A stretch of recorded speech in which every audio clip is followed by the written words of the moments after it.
Meu nome é Nathalie Nery, esse é meu canal Afros e Afins, sejam muito bem-vindos. Depois de tantos pedidos em todas as minhas redes sociais, mensagens, inbox, o tempo inteiro, eu vim gravar o vídeo sobre a série The White People, Cara Gente Branca, pra vocês. Só habituando, esse vídeo não conterá spoilers, então pode ficar despreocupado se você ainda não assistiu.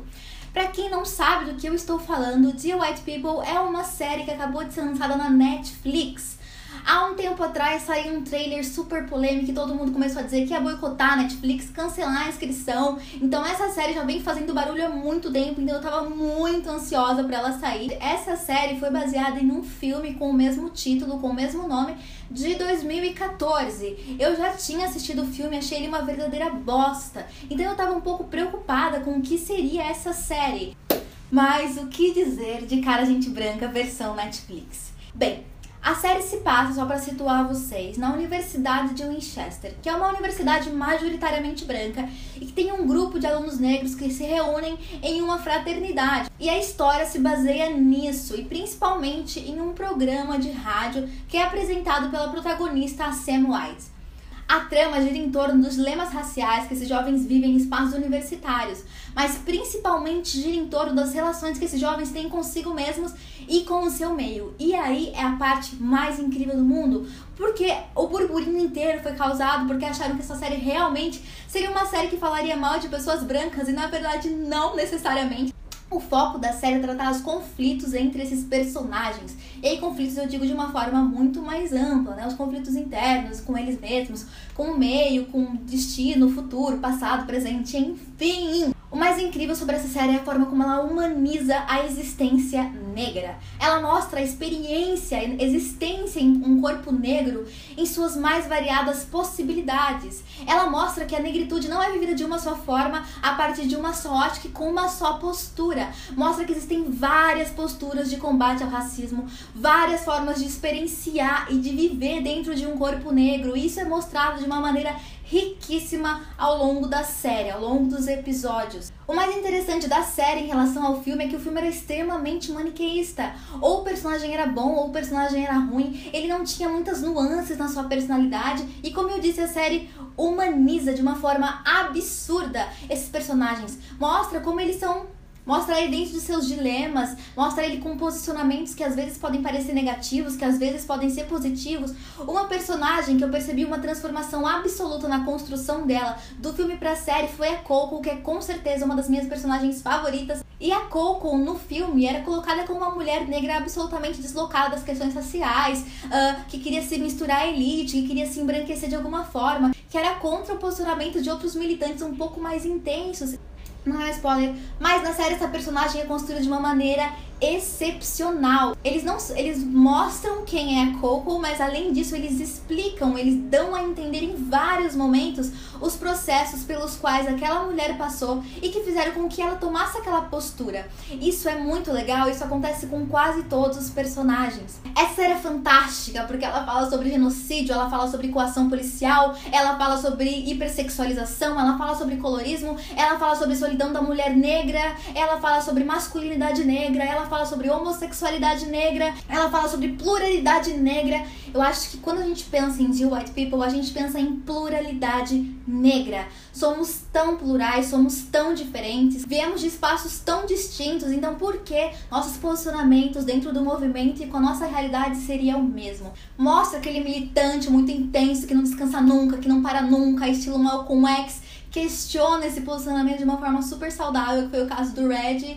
Mostra no caso da Sam os principais conflitos que as pessoas miscigenadas têm quando vão se posicionar racialmente, como você lida com essa negritude que é questionada, de que forma você afirma essa negritude, e mostram esses dois lados da personagem. Eu acho fantástico. E a figura do Troy e a figura do Lionel são muito interessantes, porque são dois personagens que ao tempo inteiro tentam fugir absolutamente dos estereótipos colocados para o homem negro na cultura pop, nos filmes hollywoodianos, na história no geral. A figura do Lionel Cell, que é aquele mais introspectivo, que não consegue expressar os sentimentos, mas que consegue fazer uma revolução através da escrita, dos personagens fundamentais para a trama. O Troy está muito mais próximo desse estereótipo e é o tempo inteiro arrancado pelo pai dele. E a relação que ele tem com o pai é muito interessante, porque realmente é tentar afastar e salvar aquele corpo negro do lugar que está definido a ele. Essa série é cheia de frases fodas, cheia de frases que você quer pausar, escrever e anotar.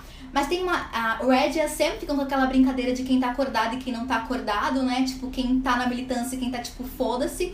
Como se eles pudessem definir quem de fato tá interessado nas causas sociais. Como se eles pudessem julgar e determinar um comportamento válido para militantes. E a Coco levanta e fala: não importa se você está acordado ou se você está dormindo, se você estiver morto. Nossa! A forma como a pessoa negra existe, a forma como a pessoa negra se posiciona, ela é plural. E ela vai muito além de você querer ou não discutir as questões raciais, de você querer ou não estar na linha de frente dos movimentos sociais. A luta da pessoa negra majoritariamente está no simples fato de você existir. Existir já é lutar. E tem aquela frase incrível que a gente tem que escrever nas nossas paredes, que a Joelle fala pro Red, que ela fala que às vezes ser despreocupado em negro é um ato de revolução. Quando ela falou aquilo, eu falei: receba, Nathalie Neri, receba! Vocês veem que eu tô meio fangirl, mas eu tô bem assim alterada psicologicamente. Contar que ela não se prende a uma narrativa. São tantas coisas, você é metralhado de tantas referências. Claro que a maioria das referências estão muito mais ligadas a uma vivência norte-americana do racismo, que a gente não experimenta aqui no Brasil. Mas mesmo assim, mesmo existindo essas diferenças, eu consegui me sentir muito conectada com a história, com as histórias que foram contadas. Então, ao mesmo tempo que a série consegue fazer você se envolver e se identificar com os personagens diretamente, eu me identifiquei com quase todos, e ao mesmo tempo dá referências o tempo inteiro, criticando. Então, só assim, passando por cima, criticou Tarantino, criticou Apple, criticou Scandal, criticou Game of Thrones, criticou vários símbolos atuais da cultura pop, que são realmente... Você acha que ela é leve, é uma série que você assiste suave, que não te dói, exceto episódio 5. Não vou falar, mas choramos muito. Eu me acabei de chorar no episódio 5, eu assisti de novo, me acabei de chorar de novo. Inclusive, não por coincidência, o episódio 5, que é o ápice de toda a trama, foi dirigido por Barry Jenkins, que foi também o diretor de Moonlight. E a gente tá tudo explicado, agora a gente tá entendendo.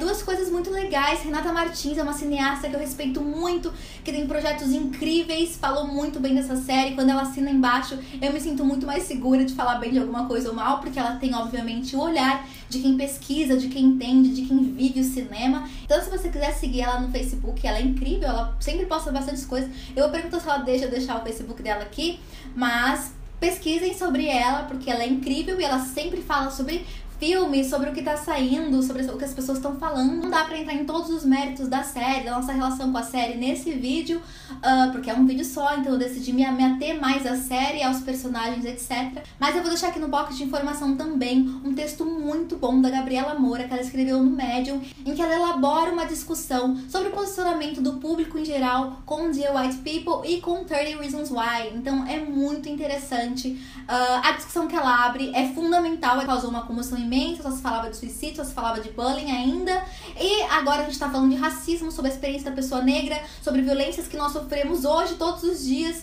E as reações são absolutamente diferentes. Então a Gabriela Moura fez esse texto fantástico e eu vou deixar aqui embaixo pra vocês lerem também. Eu digo que você vá assistir, por favor, assista essa série, porque ela é muito boa. E me diga aqui o que você gostou. E sobre os rumores que a série fez Pesquisa de Campo em Mim pra desenvolver a personagem da Sam White, eu tô recebendo comentários em todas as redes sociais, desde que essa série lançou, dizendo que eu sou a cara dela, dizendo que eu sou igual a ela, dizendo que a gente é muito parecida. E o que eu acho sobre isso, eu acho que fisicamente vocês estão redondamente enganados. A única coisa que nos une é definitivamente a pele mais clara, mas não vejo muitas coisas iguais, sei lá. Mas me identifiquei com a trajetória dela, com a história dela, obviamente. Obviamente por razões bem óbvias, no sentido dela ser uma pessoa que às vezes tem a sua negritude questionada, e eu tive a minha negritude questionada ao longo da vida, só que ela tem um posicionamento um pouco diferente do meu, porque ela realmente tenta afirmar isso, porque ela se colocou na linha de frente de um movimento, né? Eu tô um pouco me fudendo pra isso, inclusive. Tem uma cena que eu me identifiquei demais com ela. Ela tá no fone ouvindo Taylor Swift, alguma coisinha assim bem white. E aí passa uma galera negra e ela coloca, tipo, uma música, tipo, eu sou negro e orgulhoso, tipo, tocando. Eu achei incrível, porque uma vez vieram me questionar porque no meu Spotify não tinha rap feminista. Eu falei, não tem rap feminista porque eu não tô ouvindo rap feminista no momento, porque eu tô ouvindo Kate Bush, que é algo mais branco do que isso. Eu escuto mesmo, gente, é isso aí, sou plural. Enfim, realmente são muitas coisas que ela tem parecida comigo, no caso. Porque eu vim antes, né? Eu tô viva há 23 anos e ela apareceu agora. Enfim, eu espero que vocês tenham gostado. Deixa um super like se você gostou. Se inscreve no canal, por favor, e vai assistir a série. É isso que eu te peço. Deixa aqui nos comentários o que você achou, com quem você se identifica, como você se sente a respeito de tudo isso. Vale muito a pena a reflexão. É uma série de entretenimento, no final das contas, que conseguiu dar conta de falar sobre questões fundamentais com muita leveza, um pingo de sarcasmo e de humor, mas só uma pitadinha bem leve de humor, assim, quase nada, só ri mesmo a gente que tá mais familiarizado com essas questões. Enfim, gente, grande beijo e até o próximo vídeo. Tchau!